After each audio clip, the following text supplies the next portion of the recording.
Ladies and gentlemen, welcome back to the No Laying Up podcast. Soly here. Got a fun interview coming very shortly with a great interview. I mean, honestly, Ben Griffin is one of my favorite interviews now in golf. Somebody I've been rooting for, and I'm rooting for even harder after chatting with him. And I think you will be as well. I really sincerely hope he is on the Ryder Cup team at Bethpage because that guy's going to bring some energy, some confidence.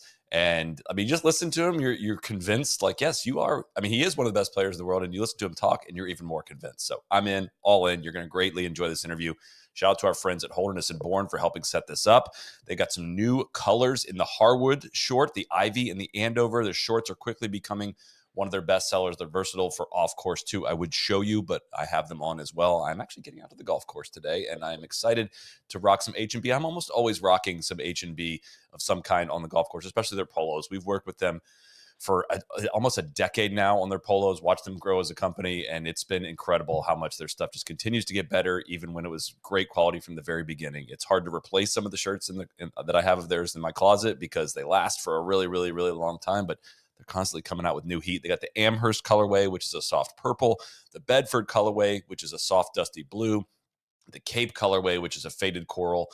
And again, the Maxwell shirts, iconic peak style, great in the heat, updated with new colors, all those colors I just listed as well. It's not too early to start thinking about their cashmere stuff as well. Fall and winter is coming. You can get ahead of the game there. And again, the shorts are fantastic. NLU 10 at hbgolf.com gets you 10% off your first order. This and our trap draw code are the only Holderness and Bourne codes out there on the market. NLU 10 at hbgolf.com for 10% off your first order. Without any further delay, here is Ben Griffin. All right, so we're recording this fresh off the Open Championship. How's the jet lag and what's an off week look like after a grind like that?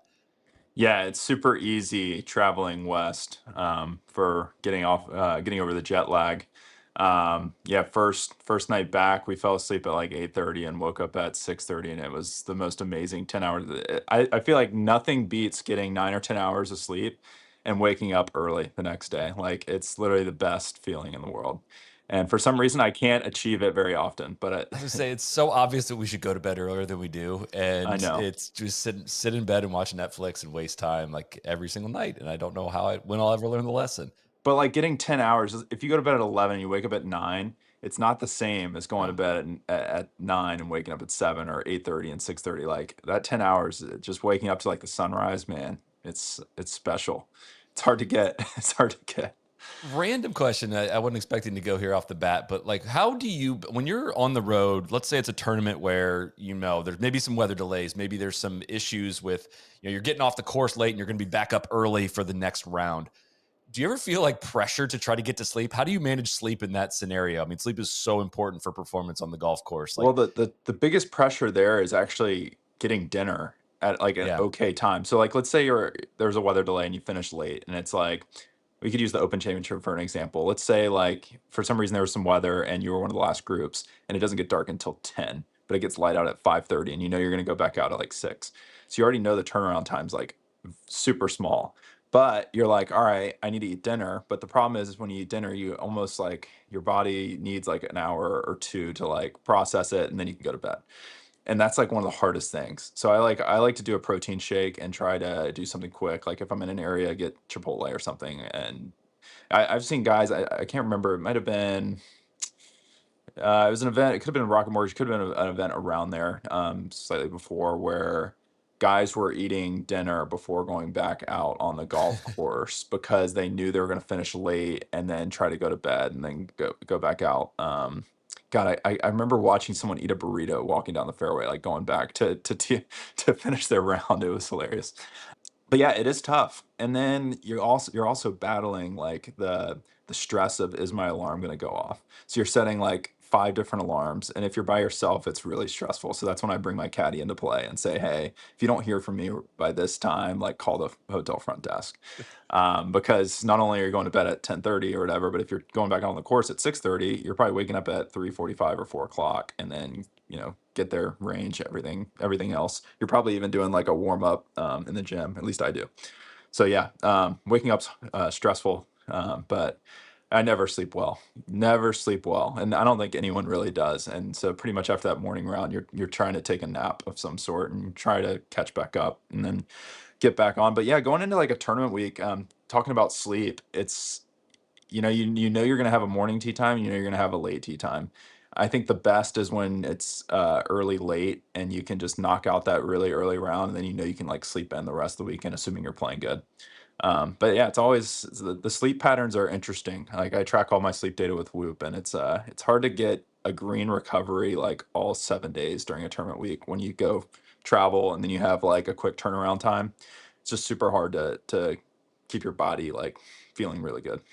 Well, when you're waking up at the same time every day, it's easier to get into a routine on when you should go to bed. But like when you have like you don't want to be up at 6 if your tea time is at 1:30, right? Like Nope. you don't want to, kill all that time. So you want to sleep in on that day, yet that may affect your ability to get to sleep early the next night. And that I don't know, when you get to where you guys the level you guys are at, like some of these things are really important. Like the margins are really, really thin. And if your body's not like ready to Yeah. perform and getting the proper sleep, It's like what if we told LeBron James, "Hey, your game's at 8 a.m., yeah. tomorrow morning." Like, how would he perform? Like, probably not very well compared to what he's used to. And like every other person that I mean, you can obviously talk about sports, but you can also talk about the real world, like CEOs and like, anyone that works in business, that they're pretty much on this same routine every single day. And it's pretty easy to get a nice rhythm. And it's just like impossible in the golf world. You just never know. Yeah, that's But interesting. You said you don't sleep well. Like you're a yeah, toss and no one does. turner. No one does. No one sleeps well, like, on the quick turnaround days when Oh, when okay, you tee off gotcha. late and then go the next morning, but, like, I sleep great, like, leading into a tournament, I sleep amazing. Yeah, no problem. This is a story, about your background that everyone is kind of familiar with at this point. But I think for most listeners' sake, they could tell the sentence would be like, "Oh yeah, that guy he worked in an office." Like I don't know if they know the details of what it was, and yeah, he made it back to the PGA Tour. Cool story. Like what take us to the timeline because I do have some questions and kind of follow up for based on the success you've had in recent years about looking back on that time specifically, but the timeline of how you ended up walking away from the game of golf for a period of time and how you got back into it and reached the level you're at. But going back Yeah. to leading up into that decision, kind of take us there. Well, my sleep was really good when I was working, except for when I went to too many happy hours, but that's another story. But no, I mean, yeah, my whole story, definitely unique. Most have heard it, but yeah, just playing professional golf obviously has its challenges early on. Mini tour level, expenses are high. It's tough. When I was playing, I had a little bit of success, and then I kind of lost my Corn Ferry Tour card. Was playing internationally when COVID hit. COVID hits. It's a double season for the Corn Ferry Tour and the PGA Tour. The landscape of professional golf is just very challenging for someone like me, who's on the rise. PGA Tour U wasn't around yet. Like a lot of these new creations have definitely helped with young talent making it all the way to the PGA Tour. And it's not like I was a bad golfer. Like I won on the Canadian Tour. I played on Corn Ferry events. I played in tour events. I'd Monday qualified.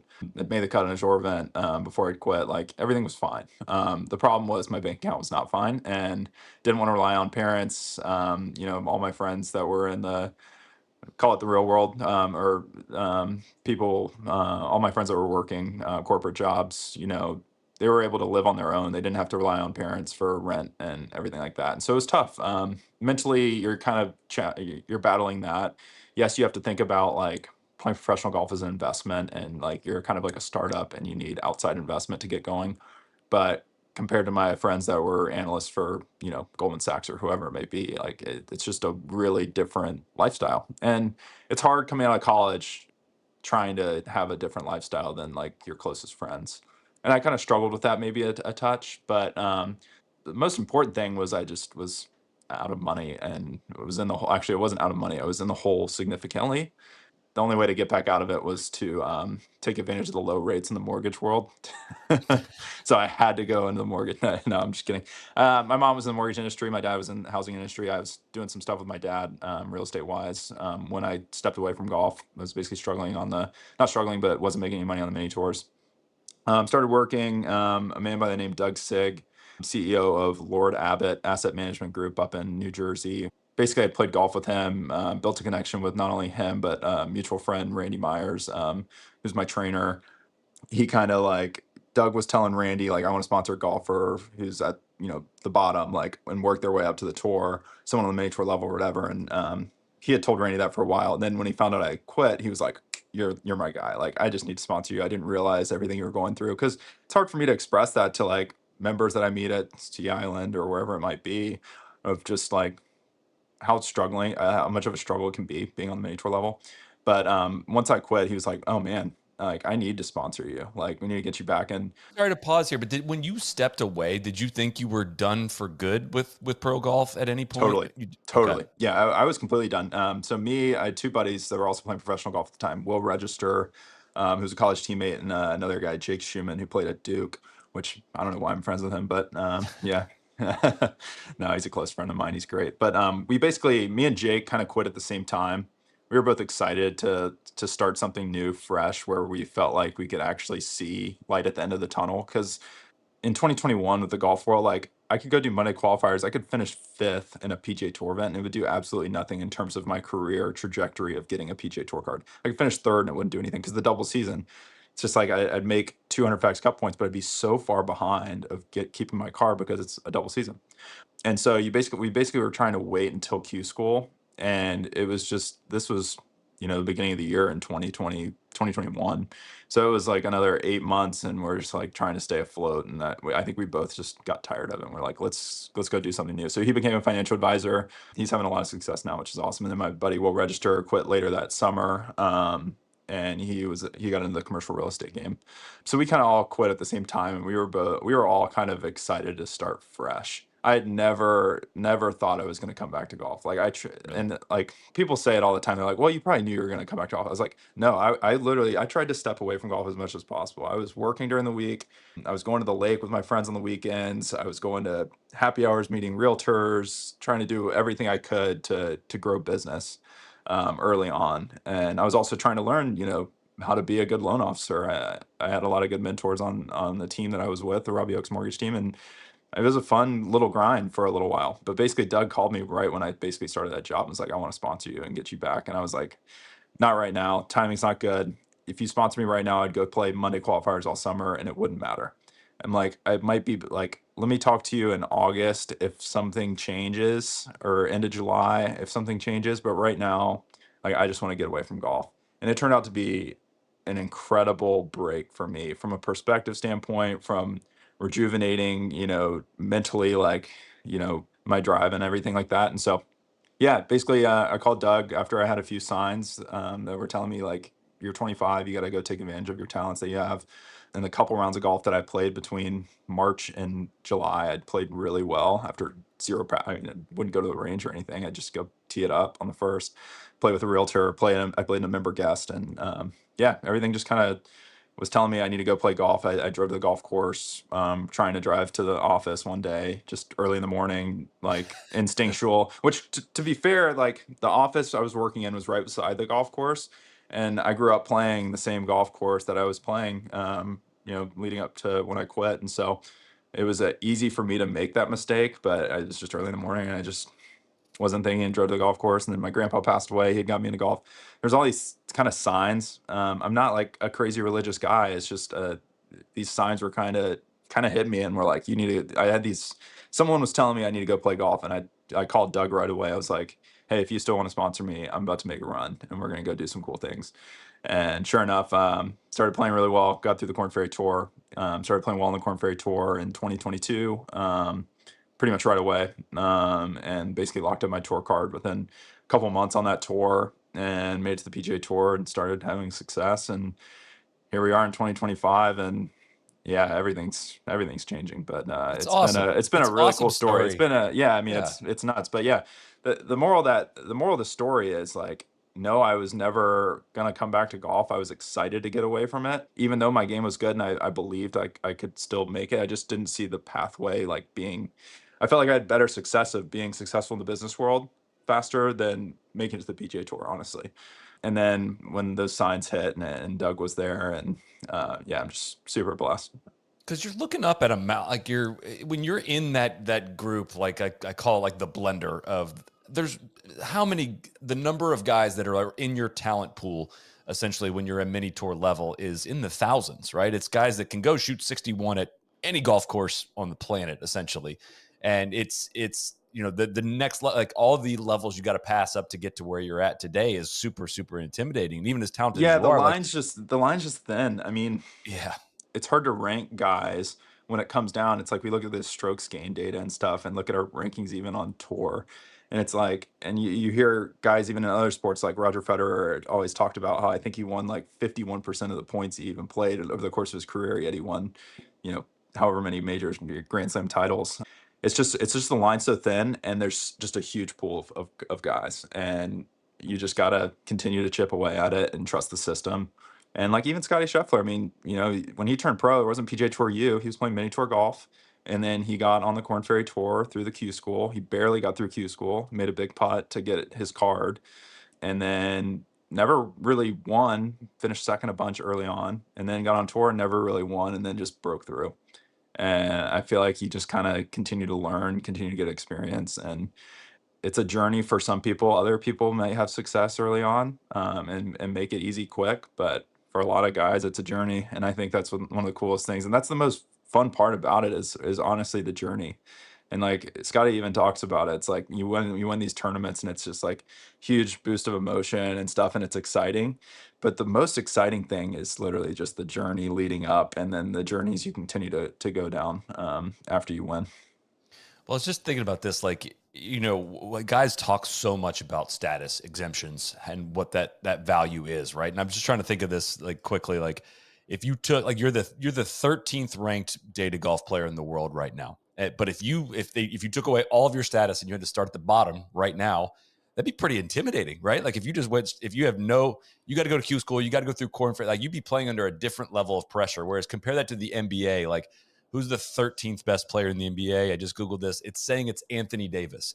If you put him in the G League, it'd be like one day, like, oh, well, that's an NBA guy. Put him right back up in the league. But that's just not how Yeah. golf works. Like it's such a crazy level of pressure to achieve to get to the level. And then like once you get to that level, what you achieve is kind of I don't know how to say this, but it's a very different you tell me. Like, it seems like it's a very different task once you get there of like what it takes to succeed at the highest level. And you're beating guys that you were looking up to 4 or 5 years ago quite easily and on repeat. Like how does that happen?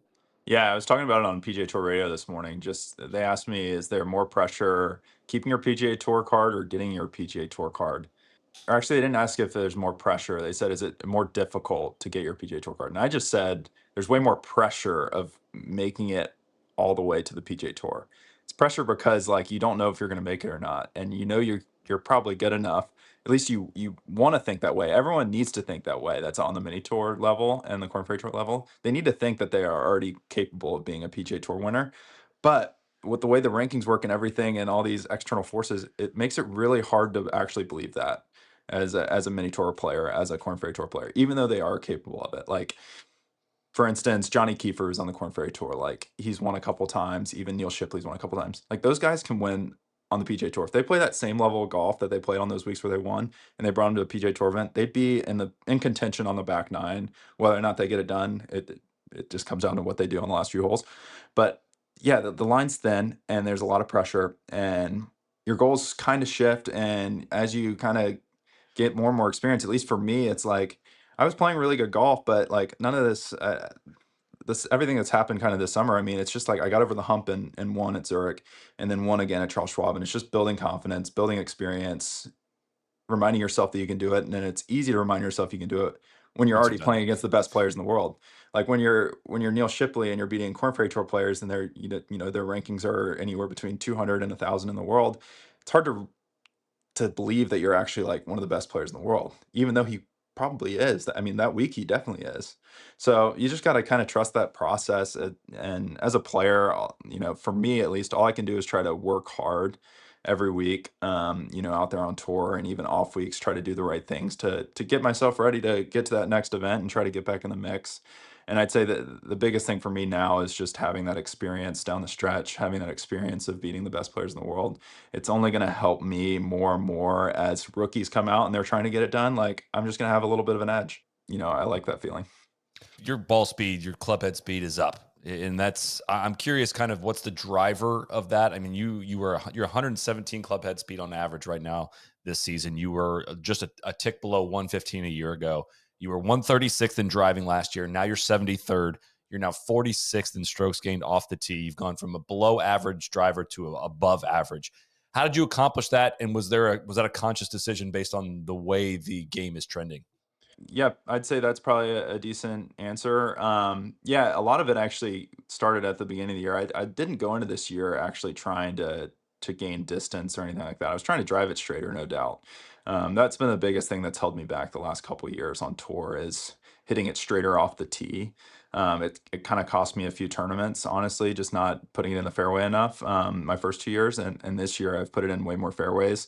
And then the distance part's really because I was battling quad tendonitis, basically the area between my knee and my quad. I was having some tendonitis problems, and I hired a physio to try to help with that, alleviate some of the pain. And what he kind of taught me was I need to get way stronger in my legs to kind of beat this tendonitis, so I don't go into a bunker and I put weight on my left side, and all of a sudden I feel like I can't hit a bunker shot because that's how I felt at Pebble this year.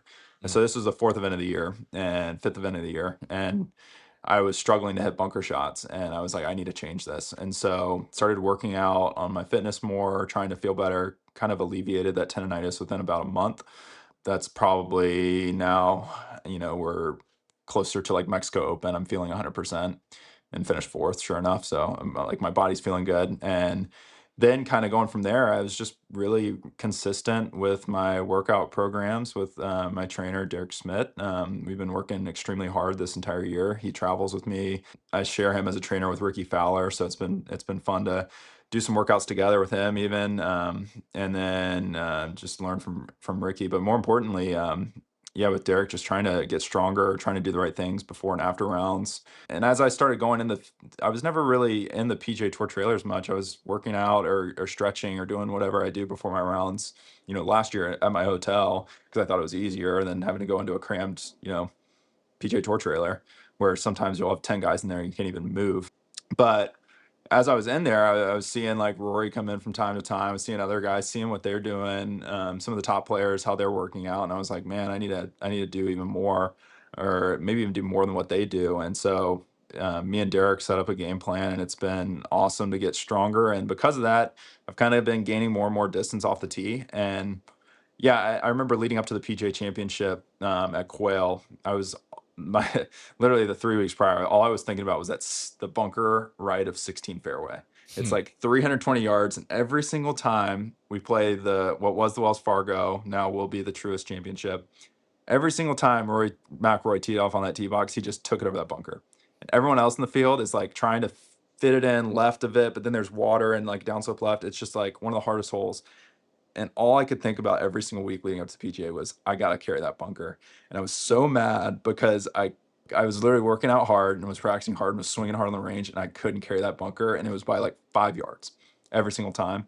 And that just kind of motivated like little things like that were like motivating me to like even hit it further because Rory's gaining like a shot and a half on the field on that one hole. And so that was kind of like my aha moment of man, I can really try to take advantage of my length. And yeah, I mean, right after the PGA was Charles Schwab. I mean, I was still working out and starting to hit it further, and I definitely took advantage of my link there. And that probably helped me win. Not only because I was hitting it far, but I was hitting it really straight. Like that course doesn't necessarily you don't need to be a bomber to win there.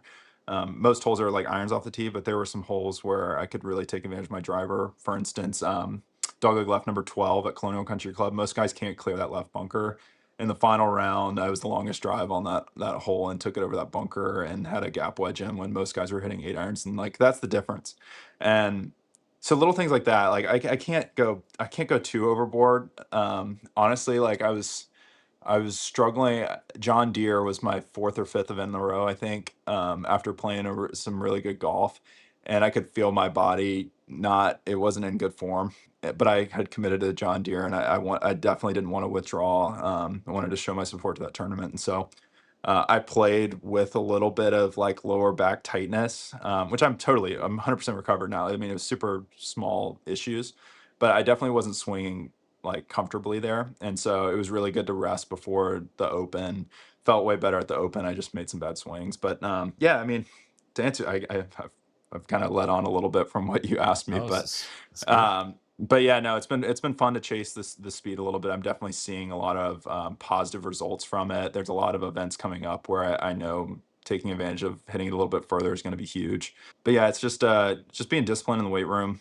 I was never big into fitness. College, out of college, out of college, was working with Randy Myers, and we had good game plans and everything like that. Everything was great, but I've just for some reason this year things have just clicked, and it's just made all the more sense in terms of just trying to take care of my body, but also get stronger and take advantage of these early years on tour where I can actually swing it hard. Yeah, Padraig Harrington's hitting it just as far as me at however old he is. So who knows if I can still do it at that age? But taking advantage of these young years where new guys are coming out on tour every year hitting it far. Thorbjorn's. I mean, I played the other week. They had me in a group at Rocket with Aldrich and Thorbjornsen, and I felt so old and felt so like deflated after teeing off on every hole, even though I felt like I was actually hitting it pretty good. They're just bombing it by me, and I've got to continue to do the right things to keep it up with them because that's the next generation of golfers. And those guys aren't going to hit it any shorter, and if anything they're going to figure out ways to hit it even straighter with modern technology, with swings and learning the game early. I mean, I've got to continue to do some of the stuff I'm doing to stay ahead. Wow.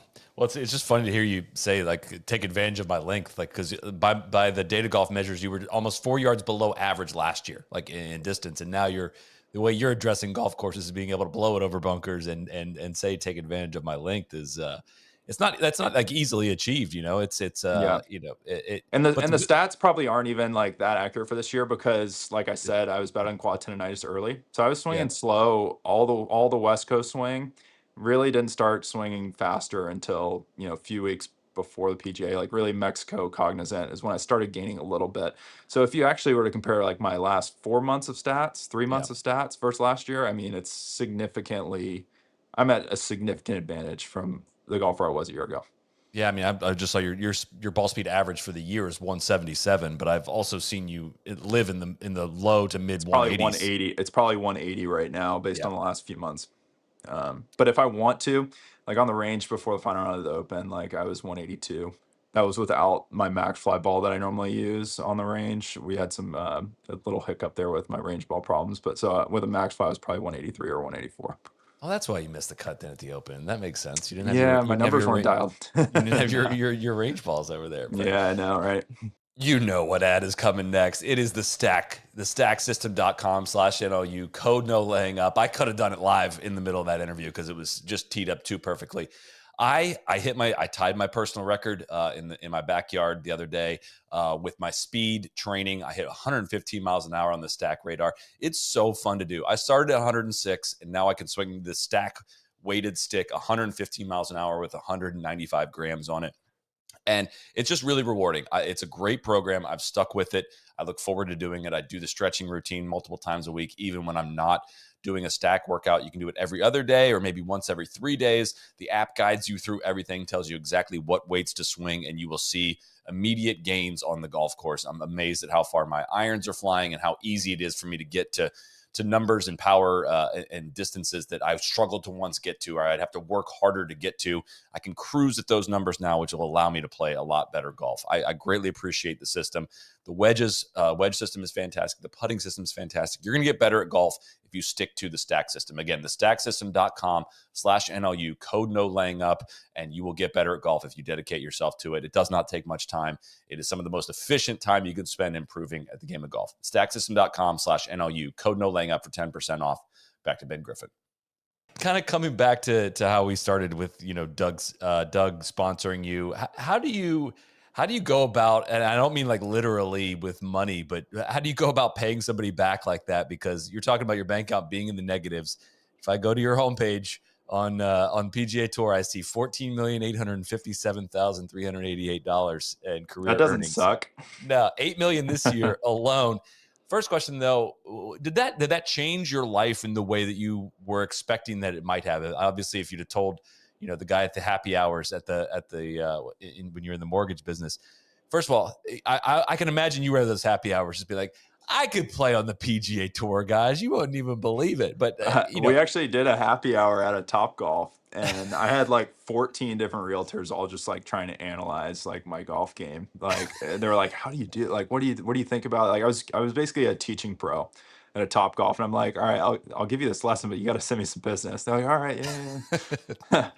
But um, Yeah, But now, sorry, I asked sorry. like 4 questions there, but Yep. like, did making, a significant amount of money in a short period of time change the way and change your life in the way that you maybe would have expected it would have several years ago? Yeah, I mean, when you're playing mini tour level golf and the Corn Ferry Tour, and even when I was working, like you just want to have enough to where you can like go to the grocery, like for me at least, go to the grocery store and buy like kind of what I want, and go to Chipotle and get what, double meat or whatever it might have been. Like, I mean, people talk about that all the time in the golf world. I think Victor Hovland started it with the double guac or whatever. But that stuff's true. Like, all you want to do is be able to just afford to travel, play professionally. Scotty talks about all the time, play on in PGA Tour events, and just be able to be competitive, because all of us are super competitive, and the money thing is like it's the most incredible thing in the world, and like we're super, like I'm so grateful. I don't even know what to do with like it feels generational at this point, because I'm like such a, I'm not frugal, but I'm definitely a saver.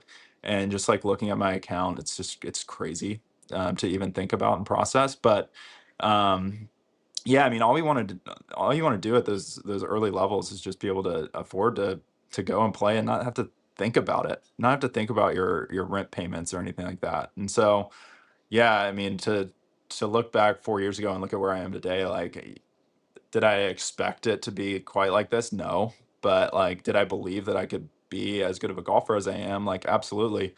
And with the way the landscape of professional golf has worked recently, there's just been significant high rewards for playing really good golf. And the cool thing about PGA Tour compared to other sports is like you have, like, I go on a run like what I'm on right now. If I was in the NBA, I'd be like locked into a contract, like a rookie contract or whatever it might be. Like in golf, you can come out as a rookie and have a ton of success and you get rewarded right away. And I think that's one of the most beautiful things about this sport, and what makes it so cool, is you get to reap the benefits based on your value that you bring. And not many sports, like, it's hard to kind of get to that point. You have to play really well for a long time in the NBA and the NFL to kind of reach those big contracts. NHL, same thing, and it's so cool in golf. But yeah, I mean, I would give all of it to Doug Sig right now if he asked for it. That's for sure. Like, if he wants my defender that I want at the Colonial, you can come by and pick it up. It won't. I don't care. Like, he's done so much for me in my career. I'm just blessed to be able to pay my mortgage and to be able to travel and go see really cool places with my fiance Dana, and go play competitively. It's pretty damn cool. Does having the floor or the built-in kind of base that you have now free you up in any way, from a competitive standpoint, in terms of when you're coming down the stretch at the Memorial, going head to head with Scotty Scheffler? Are you thinking about money at all in any of that, or are you thinking,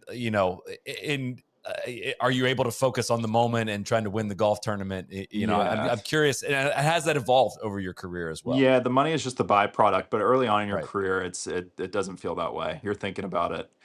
And it takes maybe, I remember talking to Patton Kazire about it when I was living in Sea Island. He's like, you just gotta, you eventually hit this number. He's like, it's not even like an exact number, but it's just like you reach this random point in your professional golf career when you make it on the PGA Tour, where you make enough, or you have this number that hits, and all of a sudden you just don't even think about it anymore. And it's so true.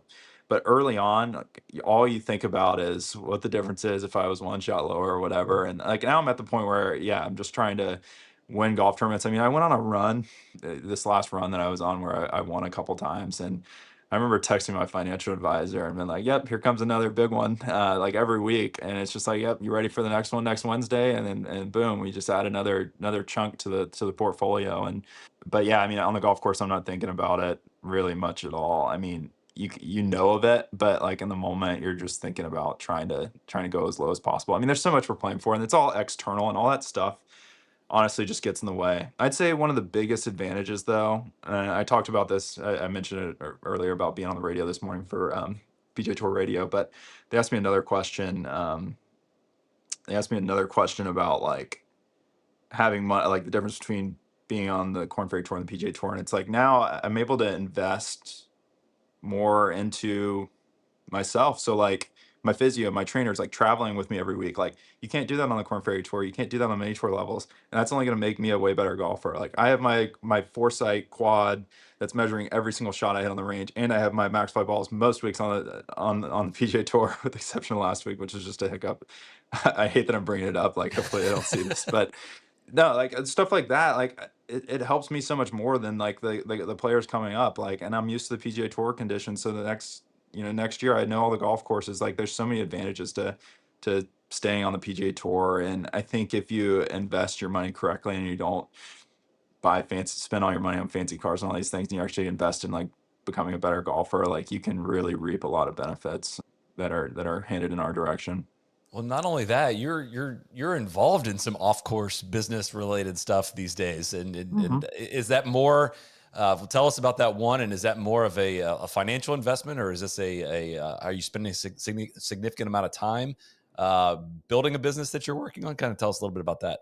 Yeah, I assume you're talking about Triad, property I didn't. management company? Yes, yes. Cool. Yeah, I've been working a lot on that actually. The couple friends from college that I've been kind of investing with the last 4 years since I've started making money in professional golf, just with short-term rentals. But yeah, I mean, I was on a hour and a half call this morning about marketing strategy stuff. It's No, fun. this is Yeah, one of the benefits of being a pro golfer is that you don't have to do hour and a half calls. Like this I is you should know. be chilling and watching Netflix right now. I'm Well, curious why you want to do this. it's good to get your brain off of golf during That's it. So true. you asked me a question about off weeks. Like I do practice. Like I'll go this afternoon and go practice, but and work out from 1 to 3 with my trainer. So in an hour and 20 minutes. But I like to get my mind completely like kind of away from it. And yeah, we'll go do, me and Dana will go do fun things around town and whatnot. But it's fun to kind of have this side venture because I don't know how long I'm going to be playing top tier professional golf. I hope it's a very long time, but I'm trying to have as many backup plans honestly as possible to protect myself long term. And so a lot of that's I mean, yeah, every guy pretty much has a financial advisor and you can have your safe investments and everything like that. But I've been trying to build something really cool with just a couple of friends that basically we're just trying to help with owners and developers and whoever have a better marketing strategy with their homes or short-term rentals or units, whatever you want to maybe call it, and come up with better pricing strategies and better ideas of how you should develop maybe a short-term rental. And the company's been great. We have 25 employees right now, pretty much working nonstop. CEO Blake was one of my close friends in college, and he's grinding hard right now, meeting with Airbnb executives, whoever. I mean, we're talking to all sorts of people right now, and it's been a really fun project that we're working on. And yeah, it's cool because I'm invested not only with properties but invested in the company, and it's something we've kind of built from the ground up. So it's been really fun to spend some time on that. I have a call. I do all my calls basically during tournament weeks, Monday and Tuesday mornings, with that, and also other business ventures that I'm starting to do. But I'm super blessed. It's hard because I remember when I was working in the corporate world for a little bit. It's like it's hard to really build something from a company standpoint without capital, and like I'm just so grateful to have, like, it's easy for me to do it now. It's too easy because I have access to money and to be able to invest, and it's really hard for a lot of people out there to start a company. And I'm just like super blessed to even be able to do it, and hopefully we can help a lot of people along the way. Cool. Yeah, that's you don't hear that from a lot of other PGA Tour pros. So I find Yeah, that probably no super one. interesting. I've heard Rory McIlroy's invested in the hotel business. He likes hotel stuff, but He's in a I lot of haven't taught. stuff. Yeah, Yeah. but I mean, a lot of the athletes will use their image and kind of get involved into equity deals or whatnot. And like, yes, I could potentially do some of those things, but it's more fun building from the ground up, something of my own. I like that. Yep. Back to the golf course. I'm curious how the pairing with Andrew Novak came to be, and for both of you guys, that was your first PGA Tour wins. I'm kind of curious what it's like trying to accomplish that. Pro golf being as lonely as it is on a week to week basis, you're trying to accomplish something that you've dreamed of for your entire lives, but you get to do it with someone. Kind of, what was that like coming down the pressure Yeah, in that poor situation? Andrew. I mean, he asked like a million people and no one would say yes. And I was like, yeah, I'll play with you, man. Like, I'll help you get over the hump. No, I'm just kidding. We had talked about it for a couple years, actually. We play together all the time in Sea Island. We were both working out with Randy Myers for years, going in together, working out in the mornings, playing money matches. And we were always kind of winning together when we had those money matches against other PGA Tour pros, other pros in Sea Island. Like when me and him were together, we just always played really well and fed off each other. And we were like, we got to play together at Zurich one year. And so I was going to play with him my first year, but Ryan Gerard had just turned special temporary through the Honda Classic. I was going to play with him because he was a college teammate of mine. And then the next year, he ended up playing with Davis Thompson, who was also at Sea Island, and I played with Taylor Montgomery. And I can't remember why it didn't work out that year, but it didn't. But we were still talking about it. We're like, man, why aren't we playing together this year? And we even talked about it at Zurich. Yeah, and then this year we basically locked in after that last year of like, yeah, we're gonna play together. And sure enough, he was playing extremely good going in and during. Like it was crazy some of the golf he was playing. I was playing pretty well. I hadn't played the previous 2 weeks because I was 51 in the world, missed the Masters by a spot, and then was first alternate in RBC. But my game was good because the weeks before that I was finished fourth Mexico, fourth Cognizant, and so we were both coming in really good form. And yeah, it's just like we were so confident, and he chipped in 3 times during that week. I chipped in once. We made some big putts, some big moments. It's that tournament's probably one of the hardest to win. I had never even made the cut there the first 2 years. I was like, man, this is like the hardest tournament in the world. Like, Hmm. not only one of you have to play well, you both have to play well, and for some reason it just feels like a really difficult golf tournament. And then coming down the stretch, you have the pressure of having a teammate, and you're trying to look out for each other. You're trying to have a game plan, but you're also trying to play your own game. And so, yeah, it was really special to get over the hump with him. I think both of us felt like we were due, and it was pretty cool to get it done. And kind of maybe he hasn't. Andrew's played pretty solid since, but there's no doubt it's been huge for both of our careers, just in terms of freeing us up. And I'm sure he's going to make a big playoff push, and hopefully I do the same. Did it help you at Colonial? You think having the trophy, kind of having done it before, did that help you coming down the stretch? Totally, felt super calm. There's a lot of pressure to winning on tour, and there's a lot of benefits to winning on tour.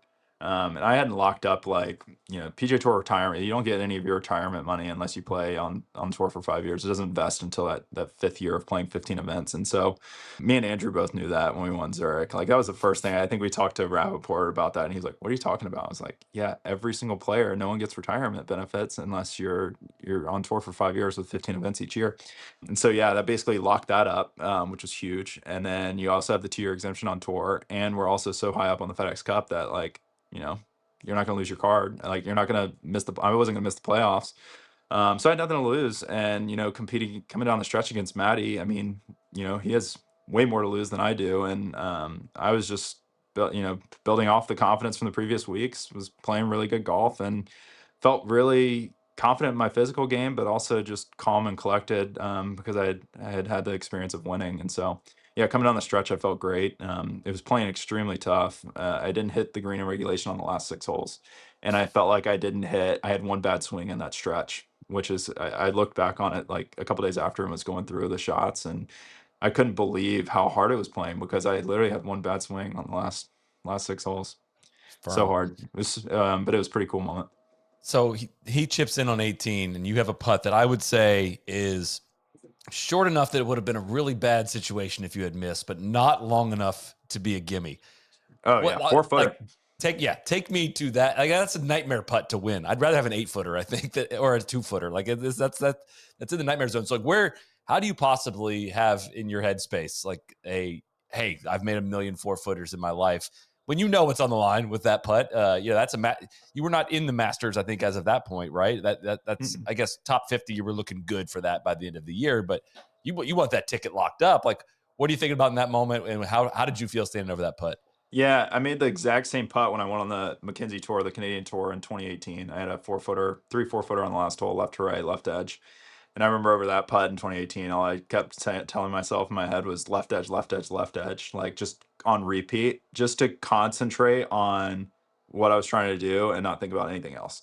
And so I was kind of thinking about that a little bit on 18, but honestly, I was so calm. Like I do this I do this Tiger Woods drill before every single round where I put 2 tees around my putter and do it's a gate drill, and I do it on a right to lefter and a left to righter, and I do it with my right hand, left hand, both hands, and I do it before every single round. I do it on a right edge putt and a left edge putt, and it felt like the exact same thing that I do before every single tournament round. And I just had to stay calm and execute it. And I had just seen Ricky. he chips in, and then Ricky had a putt that basically grazed my mark, and I knew exactly what the putt was going to do. And I knew it was going to be a left edge putt, and yeah, it's a weird moment mentally because going into that hole after Matty had, well, not going into the hole, but going into the green after Matty had missed the green left, and I was kind of in a awkward spot, but I chipped first and put it to 4 feet. You kind of want to tell yourself like, all right, you did it, but he still has this shot to tie it up. And when you're chasing, all you're thinking about is making every single shot. When you're leading, you're kind of you have to prevent yourself from playing too defensively. I think when you're leading, you have to try to continue to have some offense. But when you're chasing, it's all offense. You don't even contemplate being defensive. And so you have to think for him, he's going to aim for that hole. And, he's a professional golfer. There's always a chance. And sure enough, he did it. And it's like, it's one of those, I remember laughing after it because I was like, of course this happens. Like, of course he chips in. But I just kind of reset the focus. And yeah, just hit an awesome putt. And honestly, just kind of, I almost walked it in after looking at the video. Like, you don't know, it's a kind of an out of body experience when you win, but, or when you see a shot pull off exactly how you want. And so, just picked it up and took that defender and got out of there. Yeah. Listen, it's summertime. It's hot, especially down here in Florida. I'm not like necessarily craving being outdoors, but man needs more sun. This is your formal invitation to spend less time behind your screens and more time outside with friends in the sun. It's great for your physical and mental health. It makes you happier. And look, if you're on the golf course, you're doubling up on that. You're going to get a great thrill out of playing some golf, and you're going to get the sunshine, the vitamin D you need to help your mental and physical health. I'm going to go do that today. I've been behind a screen for way too long this year, and I'm going to get out. And the first thing I'm going to do before I get to that first tee box, I'm going to lather up some Oars and Alps. They make great sunscreen for men. Specifically, you can count on them for hardworking formulas that are good for your skin. No, none of the tropical scents. You're not going to smell like a pina colada. It's lightweight, non-greasy, non-sticky, no white cast or chalky residue. It's easy to use and travel friendly for applying and reapplying on the go. The hands-free formats, sprays, mists, sticks, all about that. Cannot have any glandular issues, cannot be rubbing lotion on with your hands onto your skin on that opening tee shot. So again, I live in Florida. I'm in the sun all the time, and I've never once experienced one kind of burn since I started using Oars and Alps. The spray radius, which is more important than it may sound on their on the spray, is really, really good. It covers your skin. And you can go to oarsandalps.com. You can use code NLU15 to get 15% off Oars and Alps sun care and skin care today. It's a great deal. I actually just went on there and re-upped there myself because I've using so much of this stuff because we're starting to get outdoors a little more with the kids and all that stuff. Code NLU15 for 15% off at oarsandalps.com. Back to the pod.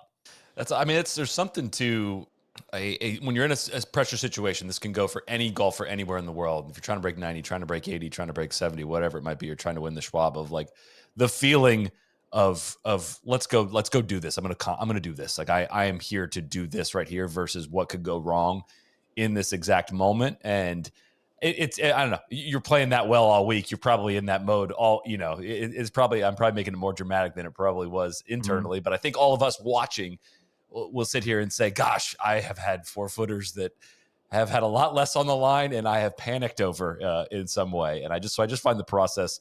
What you said there about like that's why you guys preach routine so much. Mhm. Like it's exactly you knew exactly what to think about. It was something physical. It was not, I want that defender that's sitting back there. It's, I need to Yeah. hit this left edge. And that's an interesting So thing many that I so think. many golfers, negative thoughts are the easiest things to creep in your mind, and it's hard to reinforce positive thoughts. And as professional golfers at the highest level, you have to constantly do that.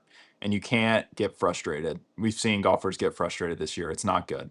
And it doesn't put you in a good headspace, and it doesn't help you execute better on the next shot, and it's not a good look in general. So, for me, I focus a lot on staying positive and also just getting rid of I remember I used to think about like, even when I first started playing professional golf, I used to think about like hazards that were in play and think about OB and trying to play away from penalties. And at some point in my career, it kind of clicked of, all right, we can take on these challenges and these penalties. I've watched it on TV. I see Rory take it over out of bounds stakes and bunkers. Like, if he's going to do it, then I have to do it. Like, you can't focus on the negative outcome. You can't think about the negative outcomes. You have to concentrate on what you can control. There's no external things that should be getting in the way right now. Can't think about the what ifs. You just have to focus on what your target is and executing a good shot and seeing it. You see Jason Day all the time, close his eyes. I've seen Scotty Scheffler even do it actually. The cameras have, I don't think have picked it up, but I played with him somewhere and he closed his eyes for a couple seconds. And I was like, man, I've never seen him do that before. But just to like clear your mind and put a good image and a good picture in. And that's what makes the top players so good, is because we don't have those negative thoughts that creep in. It's like if there's a hazard on both sides, we're still thinking about executing a really good shot, and we're not thinking about those, and we're just trusting our games. And that's what you got to do. Every golfer out there has to do it. Yeah, every like 99.9% of golfers that have a 4-footer that's left to right at home, whether it's a member guest or whatever, are thinking about don't push it, don't pull it, whatever it is. And you have to just think about putting a free good stroke on it and hitting your target. So hard, but you got to do it. I've got a tournament in Yeah. 48 hours, and my mindset is not there right now. But I'm going to Yeah. I'm going to report back to you, because I'm going to try to take that with me for. Don't mess it up. No matter what the club right now, I'm just mental off the tee right now, and I'm even with 2-iron, I'm bringing trouble into play that shouldn't be there. And you're exactly right. I'm not thinking about it the proper way. And Yeah. yeah, Remember your really good shots, and just forget about the bad ones recently. Remember, I mean, I'm sure you've hit one good 2-iron in the last 3 weeks. Like somewhere whether it's on a range or on the course. Yeah, I mean, perfect. So just pretend like you're hitting a provisional on every tee. I hit my provisionals great too. I know what you're thinking. Yeah. So So you've played 7 major championships. You've missed the cut or withdrawn in 5 of them. The other 2 were this year: T8 at the PGA, top 10 or T10 as well at the U.S. Open. What changed on the major championship front, and how different is our golf tournaments like that? yeah, they're definitely different. They're the most challenging. They're the most penalizing off the tee. Talked about my driver and hitting it straighter, so that's been a huge success for me, or a huge reason for my success in the majors this year. And yeah, gaining the experience just playing against, like, when you first get on the PGA Tour, especially now, like you don't really compete against the best players on the PGA Tour, unfortunately. And like I don't want to say too many bad things about the PGA Tour, because it's incredible, and it's a great place to compete against the best players in the world. It's the most competition. You create your own stories on it. But when you first get on the PGA Tour, like you aren't playing against Scotty Scheffler, unfortunately, except for maybe 1 or 2 weeks a year. You're not playing against Rory McIlroy. Like just the way the signature events are created, the major championships. You start at the bottom and you kind of work your way up. And for me, gaining the experience against the top players has just playing more and more has just made me more and more comfortable. And I'd say my like rookie year, by the end of it, I was getting into the signature events, and playing in the biggest ones, and started playing in my first major too. And that was my first kind of taste of what a major is even like. Like a normal PJ Tour event, like you can hit in the rough and be okay. And when I first got to Rochester for, I think it's Oak Hill for the PGA, that was my first major. I remember just being so intimidated by the golf course, and I shouldn't have been, but I was. And I think that's just one of those experience things. You just have to get over the hump, of knowing what it's like. And I've just competed in so many events now where it's like the toughest stage, and I've just felt way comfortable and way more confident in myself. And I feel like I step onto the range and step on the first tee and truly believe that I'm gonna win that golf tournament and get in the mix. And so, whereas my first couple years, I definitely was like just trying to, get it to the weekend or try to, have a solid finish. And that's not how you can't think that way.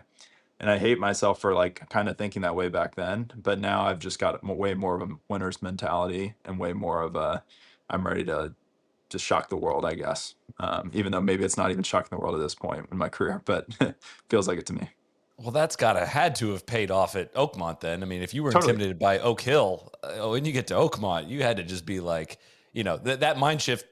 I've heard you talk about like the setup there and what it could be like prior to the tournament, but I mean, afterwards you finished T10, and did you feel like you had a mental advantage over some other players in the field that maybe psyched themselves out or maybe Totally. had some of that different mentality like you And, used to have? and Memorial the week before was a really difficult test. And that was finishing second there. I was really bummed to have not gotten it done on Sunday, because I've just been super confident in my game. But yeah, I was disappointed there, and I thought no doubt I was going to win the U.S. Open, and I had a couple short-sighted shots where I made some mistakes, and I could have easily won that golf tournament. And I'm excited to go back to a U.S. Open next year and get some redemption, because Yeah, I finished 10th, and like you can look at the scores and whatever. I don't know how many shots I finished back, maybe 6 or 7 shots I lost by. But yeah, I was pretty bummed. I knew what it took, and I was hitting it really great. And I think I three putted like 5 times on that Saturday's round, and it just killed my chances. I remember going to bed Saturday night being like so frustrated that I took myself like pretty much out of the golf tournament. But then I kind of reminded myself I can still shoot a 4 or 5 under round and maybe have a chance and the leaders can back up. And that's kind of what happened. But Oakmont was just really difficult that final round. And I think I shot like even or one over the final round or something like that. So I played fine. But my Yeah. perspectives have just shifted in the majors and really all golf tournaments now to where and I think a part of it's like what we talked about earlier in the show is financially I'm in an incredible place. And I'm just so freaking grateful for everything that I have, and I literally have nothing to lose now at this point in my life. Like I feel like I'm so set and I'm so grateful, and I just feel like I just have to go tee it up every week and just try to win and get in the mix. And that's all that really matters to me now. Whereas before, especially early on, you're just trying to build a little bit, and whether it's tournament finishes, money, FedEx Cup points. Like now I just feel like, especially this year with where I'm at on the FedEx Cup, like I literally have zero to lose. Like so many guys are going to be teeing up these next 2 weeks, 3M Open this week, Wyndham Championship next week, and are going to be trying to make the playoffs. They're trying to get in that top 70 spot, which was me the last 2 years. They're going to be trying to like keep their card potentially for the year. And like, I'm so far, like, I don't have to think about any of that. I'm so freed up, and life's too short. I'm not going to be remembered for my fifth place finishes. I've got to go out there and try to freaking win these things. Wow. And let's freaking do it. Like that's all I care about. That's great. I Yeah, think one thing too, as somebody that has to comment on major championships after every round, the thing that I've learned as years goes along, especially, is like the at a PGA Tour event, if you shoot an opening round 77, like night, like you're going home on Friday. But like some of these majors, man, it is a really long week, and you can make mistakes, and it is not over. And a birdie just means that much more. And like especially, I'm reacting maybe a little bit to Bryson's run after shooting. that's all I was thinking about as you were explaining this. Yeah, 77 in the open. And great, he had an unbelievable second round to make the cut by a narrow margin. I don't mean that, but even got, Rahm has a bad opening week at a major, and we're like, hey, what's going on with Rahm? And he ends up in the top 10 because these tournaments are just longer. It's easier to move up the board, and because everyone is going to make mistakes. I'm just curious if your patience level has evolved at majors, and if you're almost so a little freed up in that way of saying, hey, I have to be actually less perfect at majors. I've heard guys say that, and I'm curious if you've experienced that. Yeah, you definitely have to be patient, and you definitely have to be disciplined. And I'm a little frustrated myself this past week because, like, you can look at my result and say, "Oh, what happened to Ben Griffin? He missed the cut." Like, oh my gosh, Ryder Cup chances over. Like all this stuff, and it's like I actually felt like really good with my golf game. On Thursday and Friday, like I went in those rounds feeling really good. And the problem was the first round, was feeling so good that I wanted to just pull a driver on the first hole and just send it down there because I knew guys were missing it left and almost hitting it out of bounds. I'm like, I'm just going to send a statement and hit driver and just put it in the fairway way up there, and everything will be great. And you're sitting on that. I'm sitting on that first tee, and it's like a tunnel. It's like you got fans on both sides and behind you. You can't feel the wind, but you look up and you see the flags going hard right to left. And I was hitting my driver great on the range, and I'm like, all right, we're sitting driver. Like if the wind's gonna pull left, like I just gotta trust it. And I'm sitting up on the tee, and I'm like, man, I don't feel wind. And then you start second guessing yourself, and then you're on the first tee of the Open Championship, and then I hit driver and I hit it out of bounds, and I'm like, what are you doing? Like it's the first hole, like patience, discipline. Like you put a 2 iron out there in the fairway, you're gonna have 7 iron, put it on the green, give yourself a birdie look, and it cost me 2 shots. Sure enough, I missed the cut by one. And like, if I hit iron on that first hole, like, and I clear the cut by a couple, and I have a good weekend, it's exactly like you said. I could easily have finished top 10. Scotty had such a big lead; it would have been hard to kind of chase that down, but I could have so easily finished in the top five. And it's just, I just got to learn from it. Like, I mean, it sucks, and it sucks looking back, and it's good to reflect on tournaments, and it's good to take time to think about what I was thinking about on certain shots. And yeah, it'll just make me better by next year. And just the Open Championship is such a hard test, and you've got to be super disciplined and not try to take on too many of those bunkers or too many of the penalties. But when you do, make sure you're doing it for the right reason. There's enough reward for it. Like the first hole, if I hit a driver really good up there and I have a wedge, like sure, I can potentially make a birdie, but I can just so easily make a birdie with a 7-iron or a 6-iron with the way the green slopes are. And I just, for some reason, I thought the reward was going to be way more when I stepped on that tee box, and I let my emotions get in the way, probably a little bit, instead of just putting something out there I knew I could put in play. Um, You sound a little bit so like me though. Like I like that big club head though on that opening tee shot. yeah, and I'm not trying to like blame any of this on like the Ryder Cup and Keegan, but like Keegan's like he wants us to try to send a statement to this European team and like play some really good golf. And I honestly I let that get to my head a little bit of like, I'm gonna send a statement on the first hole of the British Open, playing with Straka, like I'm gonna pull out a driver and I'm gonna hit this thing so good. And it was so far out of bounds. And I'm like, you literally just did the opposite of a statement. And I was I shouldn't even be thinking about the Ryder. Like I feel like this year there's been a lot of Ryder Cup talk, but I was for some reason I was thinking about going to that tee shot, and I'm like, this is gonna be amazing. I'm sending a statement like, let's freaking go, America. And it took off so far left and so far out of bounds. And thank God I don't think Beth Page has too many OB stakes like that, like that at the first hole. But That's the beauty. You could tell your captain, I like, hey, know. let's move, let's move these OB stakes. We don't need I them. know, right? Need No, them I'll close be by. fine. I mean, I'm hitting it straight enough. That was just a bad swing, but yeah. You But to answer your question, yeah, patience and discipline, and you have to have that at the major championships, and just giving yourself a lot of looks is key. Like Xander Schauffele's one of the best in the game at just doing that. Obviously, Scotty is too. But like you look at some of the best players, the guys that have finished the best in the majors, they're not hitting the most perfect shots. They're not being the most aggressive on everything, but they're just keeping it in play and keep chipping away, and not trying to do too much. And that's kind of what you got to do. So you already answered my next question. Have you felt any extra pressure to prove yourself since launching yourself into the mix for the Ryder Cup? I think that would Oh, qualify there if you try to send a statement to Sepp Straka 2 yeah, months I in mean, there's advance. not But really like pressure. Like honestly, all I want to do is just like play really good golf, and if I'm doing that, I know I'm gonna have the confidence to be on that team and play really well and build up points. But like, I just got to keep like the key is just playing really good golf, and I want to represent America more than just about everyone on that team, and it's be such a cool accomplishment, not only accomplishment, but just a cool honor to be able to do that. And I just want to make sure my game is. I want to be like one of the like. I shouldn't say second best because like I want to be like the best, but like yeah, I want to be second best behind Scotty on that team and feel like I'm really good and in a good position to win 4 or 5 points or however many points. well, you've already Yep. sold me. You sold me prior, and you're selling me even harder on your candidacy here for it. But have you had conversations, I guess, with Keegan or with the captains on how you would potentially fit into the team, or what the expectations are for your play from here on out to be a part of that team? Do you feel comfortable with where you stand? I'm curious. Kind of, we're recording this here on July 22nd. We're about a little less than a month away from final picks being finalized here, but. Do you feel like it depends kind of on your play in the next month? Yeah, it just depends if I try to hit too many shots and send a message and create a statement. No drivers off one. Yeah, I'm hitting iron off one at Wyndham.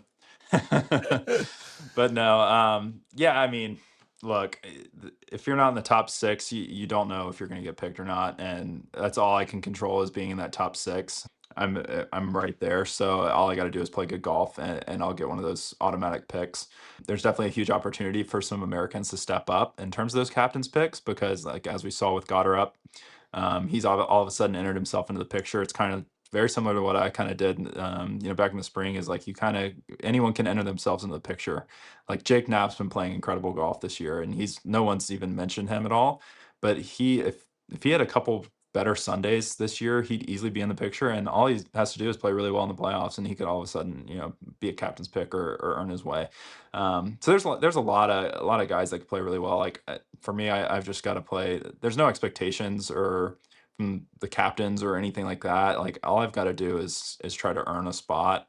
And if I don't, hopefully I've been playing good enough golf, and hopefully I'll play good enough golf in the playoffs to where it's a no brainer for him to put me on that team. But I mean, in terms of right now, you could look at my results on paper, and everyone could form their own opinion. And all I can do is control how I play in the playoffs, and hopefully be in a really good spot with my golf game by the Ryder Cup to win a bunch of points. Have you, I mean, even being a candidate for the team, I'm curious kind of what there's 12 guys that are going to be on the team, but it's a wider group of guys that could be on the team, right? And the Hmm. process for the Ryder Cup doesn't start once the 12 guys are set. So I'm, there's dinners, there's conversations, I'm curious kind of what you have gone through personally with the other captains, or kind of in that process of what information they're giving you, what feedback they're giving you, what they're kind of doing with you to try to get you in the Ryder Cup mindset, or on a mission. Bryson had some quotes obviously about notes left in lockers, and we're going to go over, we're going to kick their ass, we're tired of losing, all that stuff. Have you felt brought in, I guess, on that part of the process with the captains and the leadership on, if Totally. you are going to be a part of this team, here's our blueprint?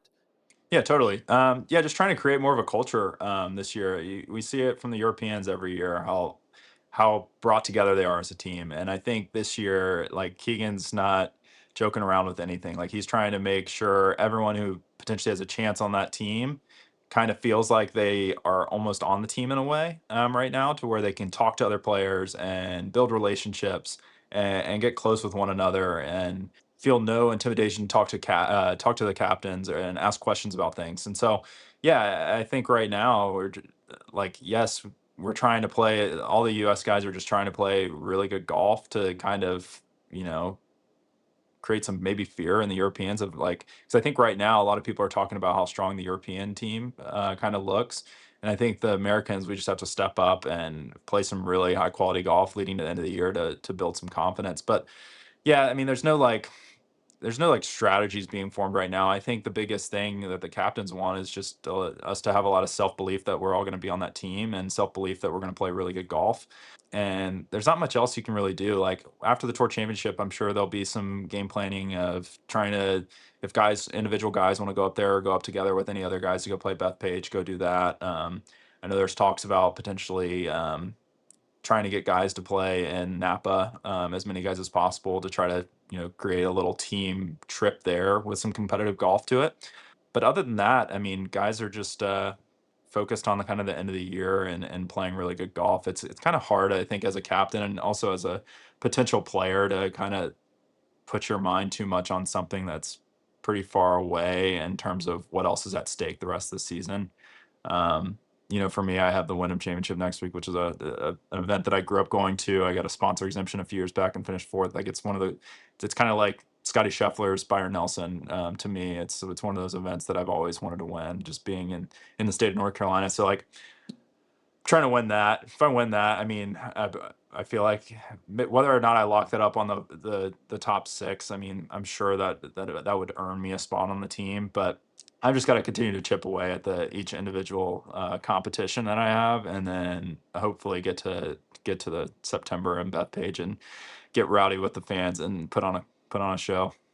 Yeah, just keep playing good golf, because you want, once if you get there too, you want to play good golf while you're there. Like, there's just Yeah, no I mean, path that doesn't include just keep it's getting the so ball in the hole. it's so repetitive when we say this in the sport of just play good golf and just play better, but, like, it's the most true statement out there, if anything.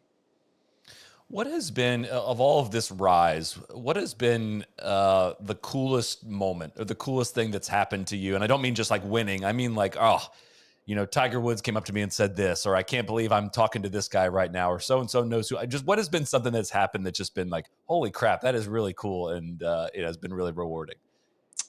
Yeah, it's a good question. I mean, obviously, like, winning the first one with Andrew was really cool. Just doing that together. Something about winning as a team is just super cool, especially, like, because it individually, obviously, it did a lot for both of our careers, but just, like, doing it together was really special with his wife, my fiance, everyone there all together celebrating. Like, it was a really special moment.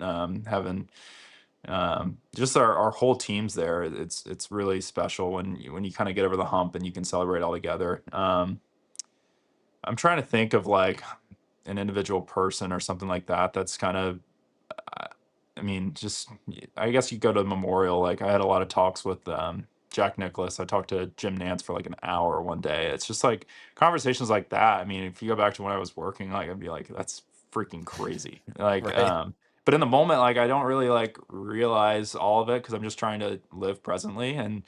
But yeah, it's pretty cool, like, sitting back and just processing this year and my recent success, and just kind of thinking about how cool it is. But Man, this game just keeps beating you and telling you got to go achieve more. It's so hard to sit back and just process. It's not like the NBA, like you win an NBA finals and you have like this huge celebrate, like you're celebrating for weeks and it's just like this whole huge thing. You even celebrate the next year, like during the year, like you won the NBA finals. And like for golf, it's like it's Scotty talks about it. I mean, you're just on to the Yeah. next week. It's just a new competitive landscape, and it's like almost a new season every single week in a way. Mm. And that's what's it's so it just keeps bringing you back, and it's hard to sit back and think about your success and celebrate and do all those things. But yeah, there's just so much at stake. I've got to go back to and keep competing and try to make the Wyndham, and then after that, try to make win the Tour Championship, and then after that, try to win the Ryder Cup, and then after that, I finally have a chance to kind of settle down. And then once next year starts, it's like, all right, how do we win the Masters? Um, If you fall out? What happened to Ben Griffin, man? He had that great I finish last year, and he's had a tough first month. It's I it's know, it's I know. unforgiving.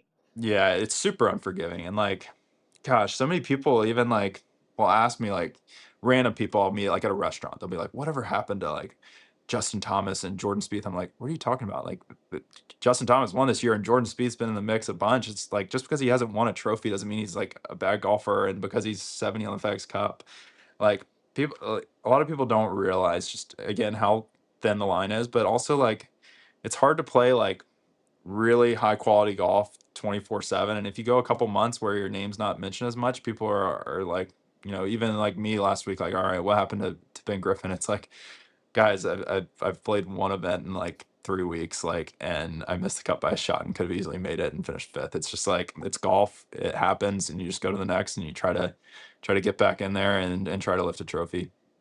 It's a weird sport. It's a weird It sport. is. That's why the example I always use is like people don't ever talk about or like will never fully appreciate just how good like the example I always pull is how good Matt Kuchar is at golf. Like Hmm. to beat that many people, all the mini tour guys, all the mini tour guys, all the Mackenzie Tour guys, all the PGA Tour Americas now, all the Corn Ferry guys, all of the the lower level PGA Tour pros and all the top level tour pros for like 20 years.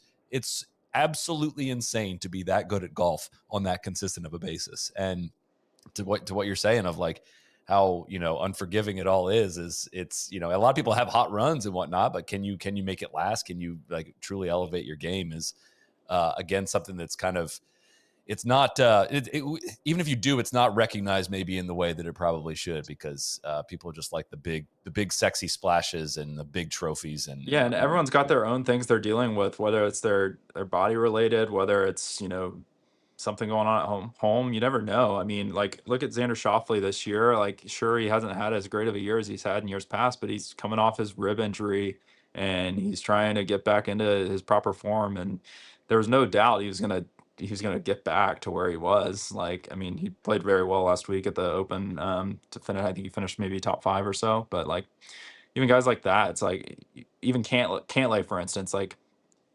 people talk about how being on the PGA Tour policy board like can impact the way you play, and like maybe that's what's happening with Patrick's game this year. I don't know, but he's still an incredible golfer and he's still one of the best. It's like he's still good, even though maybe he hasn't had the same success that we're used to have seeing him from like the last season or the season before. But he's gonna be just fine. Like he's still an incredible golfer. But yeah, it's tough. It's tough. People want to talk about the guy who won that week and or who's playing extremely well, and then they'll kind of forget about someone who's kind of still playing well but just hasn't quite been up there. yeah. Well, this has been amazing. Last question I kind of had on my list is you're known for the big shades that you wear on the golf course. I understand they have a purpose.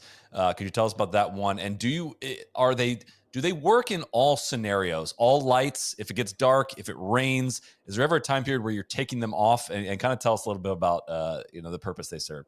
Yeah, the main purpose is like so when I get off the golf course and I take off my sunglasses, no one knows who I am. So like I'm just not famous. Um, no, I have like a little bit of an eye issue. Basically my vision's really bad, and because of that, when your vision's bad, you have your eye's not a sphere; it's actually more of an oval when you can't see long distance like me. So when your eye is more shaped like this instead of this, your retina, which attaches, it's used to being like this. Now it's like this, so it thins out a little bit.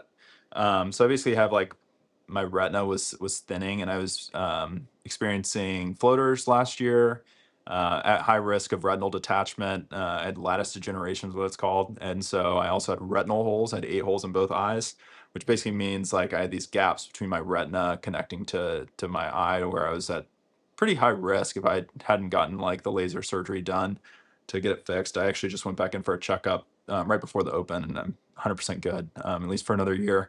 And so, yeah, the shades just kind of darken the land, what's outside. And so when I'm looking up into the sky and it's super bright and I'm not wearing my sunglasses, like I see a ton of floaters, and basically my Mhm. vision's just like cloudy in a way. And when I put the shades on, it just kind of limits that distraction. So that's why I wear them. But yeah, like it's hard. Like the Open Championship, for instance, like when those clouds come in and it gets windy and rainy, like I need windshield wipers on those things. Exactly. I mean, it's hard. Like that's probably another challenge for me, more than other players. I think I was playing with Akshay and he wears glasses, so I'm sure he's kind of battles some of that fogginess. But yeah, it's hard because like I want to wear them because I'm used to it. I feel like it helps with my putting. The brand I use, Use Swing, they're designed for golf. Phil Mickelson wears them. I saw another guy who I think qualified for the Open Championship was wearing them. He was looking like me out there. It was pretty cool. And then there's a couple, Rose Zhang, LPGA wears them. So they're designed for golf. They're really high quality lenses, and I feel like they help my putting and seeing contrast and seeing those lines better. And then on top of that, it helps with my floaters. So it's been cool to wear them. Yes, people make their opinions on it, whether they think they're cool or not, or like the way I look at them. I don't really care. I like them, and they've kind of created this image for me of what I am out there on the course, and it actually probably does help off the golf course when I'm not wearing them. People probably don't recognize me quite as much. What a I'm just great problem to have for. walking through an airport. I don't have to talk to quite. Although I'm happy to talk to anyone and everyone, but it might help with that. I don't know. Someone mentioned that to me the other day.